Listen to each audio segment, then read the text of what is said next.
Okay, na mpendo mtazamaji wa Sport Extra, na kutea nyingine hii hapa kutoka viwanjani.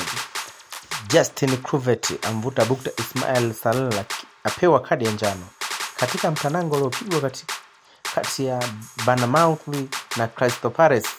Tukio moja lilivuta macho ya wengi, halikutokea langoni bali katikati ya uwanja wakati kasi ya mchezo ilipopanda na wachezaji kuanza kucheza kwa mihemko.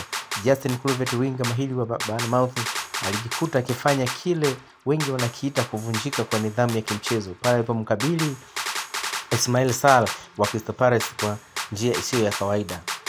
Sarr akiwa ameshampita kwa mbio, Kluivert kwa hali ya dharura akajikuta akikimbilia mkono na bila kufikiria mara mbili akamvuta bukta mchezaji huyo wa Senegal kwa nguvu na kumvunja kasi kabisa. Tukio hilo lilitokea baada ya Kluivert kukasirishwa na changamoto kutoka kwa Sarr, na baada ya mashabishano kati yao Kluivert alimvua Sarr bukta kwa ghafla.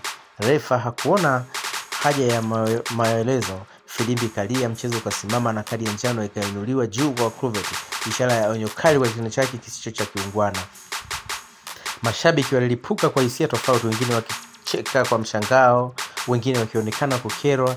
Sarr alisimama kwa mshangao na kutabasamu la kushangaa, huku wachezaji wa Palace wakimzunguka refa kumtetea mwenzao.